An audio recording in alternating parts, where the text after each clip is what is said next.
There is a group of investors whose market timing is especially bad. They jumped into the market in 1999. They were buying big again at the '07 top. In this video, we'll look at what they're doing now and what it might mean for the market. Stay with me.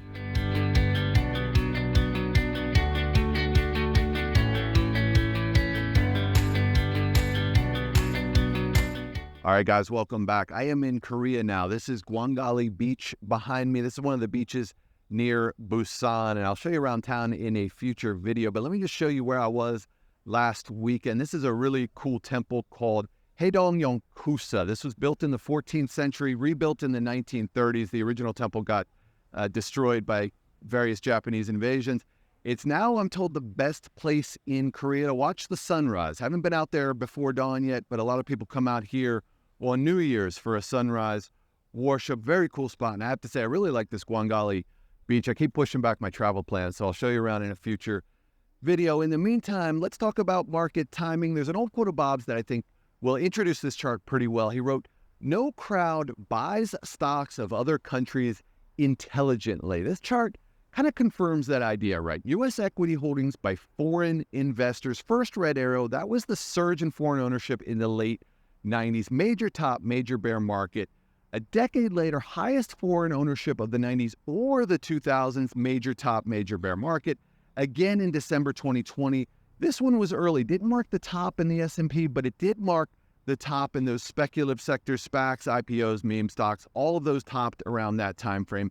And here is where we are today, 120.6 billion. That's the number from June, over 50% higher than the previous peak reading. So Stephen P. published this chart in the latest financial forecast. I'll put up a subscription link if you want to read their comment.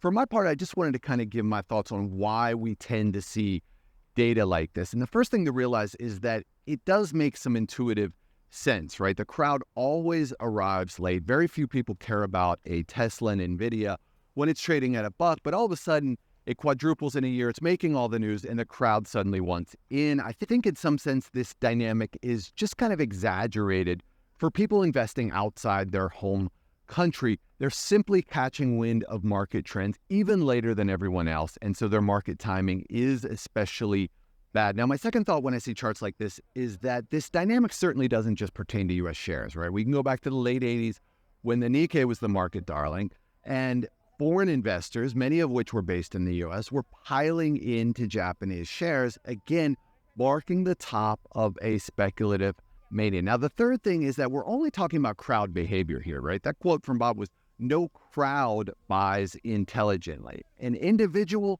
absolutely. You can read through the reports, you can do your research, you can find an undervalued foreign company and get in before everyone else does. That takes a lot of time, it takes a lot of work, it takes a lot of skill, but an individual can do that. A crowd can never do that by definition, which is why charts like this tend to be such a good contrary signal of a popping market. Now, last thing I'll say is that in terms of Elliott waves, optimism and pessimism, they ebb and flow in the same patterns, whether you're American, British, Japanese, Korean. So in that sense, the S&P is really no different than the FTSE, the Nikkei, any other market, right? Which is why tracking the Elliott waves, tracking the patterns, the broad-based patterns across global markets is so important, and it can absolutely give you an edge if you are investing outside your home country. So shameless plug there, forgive me, marketing makes me put those in, but all I really wanted to do here was give you an idea of some market dynamics that you may not be aware of. Thanks for watching.